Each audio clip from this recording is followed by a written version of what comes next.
I feel that I'm in some kind of a time warp because when I came here, I've met so many old friends from AIMS, and that was 40 years ago when I was president of AIMS. There are half a dozen people sitting here already.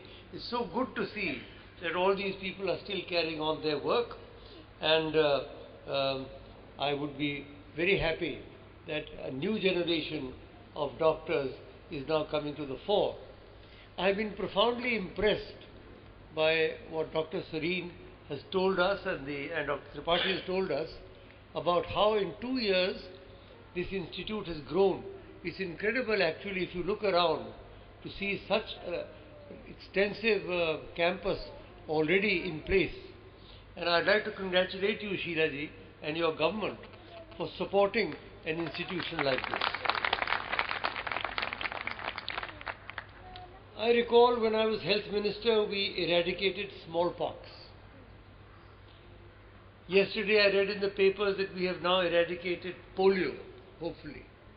I think the next on our list is leprosy.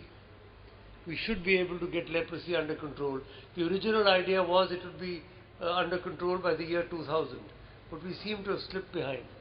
So at least 3 of these terrible diseases that for centuries and thousands of years have crippled thousands of people will not be there. But of course, with every disease that disappears, new problems appear. And now what is happening is that in each discipline, there are specialized institutions coming up. There are cardiac institutions, there are urinary institutions, and there is this liver institute. I think that's the way things will necessarily go. But what is important is that there should be a synergy between these various institutions. Each one shouldn't become a closed fortress, because we tend to be अभी जागीरदारी system में रहते हैं ना हम, जिसकी एक बार जागीर बन जाए वो छोड़ने को तैयार नहीं होता है. So what we have to do is to keep our doors open. Now with all the extraordinary interconnectivity that Sam has organized, everybody should be in touch with everybody else. And so all these institutions that are coming up should in a way together provide a synergy for the citizens of the capital and for people who come here. I think that's an important point that needs to be made. And let me tell you, when I went to Jaipur, to the medical college, उस रोज इतने prizes लिए doctor Sarin ने, ये कहते हैं ना मुझे, मैंने उसका नाम याद रखा, because he kept on getting all the prizes. जो भी प्राइज हो डॉक्टर एस.के. सरीन. तो मैंने अंत में कहा, you are one day going to be our Director General of Health Services. Whether he does that or he stays in his specialty, I cannot say. But he was a very outstanding student, which is why I definitely remembered his name. I'd like to make 2 general points here. The one is that in this country, our generally health facilities are abysmal. We have islands of excellence, there's no doubt about it. We have some islands of excellence as good as any in the world. But the generality of our health services, our primary health centers, our sub-centers, they are not up to the mark.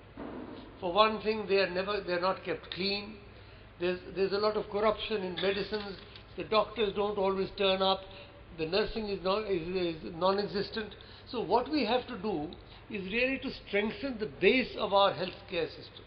And I remain convinced that the base of our healthcare system is our primary health center.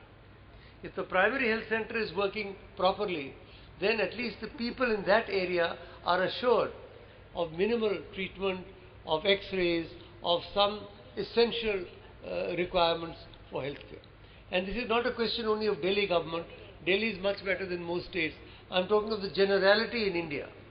We have to pay attention to our primary health centers, which are the backbone, the basis of our health system.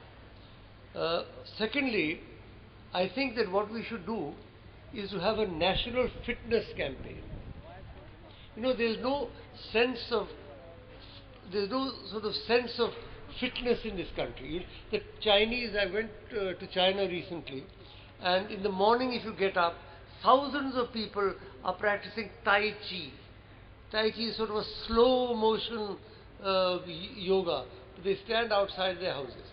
हमारे यहाँ वो परंपरा टूट गई, न तो घर में योग करते न बाहर योग करते.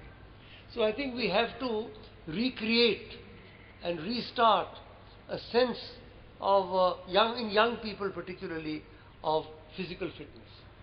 So that because what they do with their bodies when they are young will really determine to a large extent how their bodies will react when they reach our age.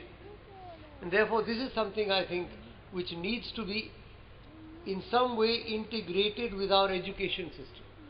We have games and sports and all, but I feel that yoga is a practice which takes no time, very little time, no expensive equipment. You know, nowadays people say, unless we have a gym for 1 crore of rupees, we cannot be fit. I think that's nonsense.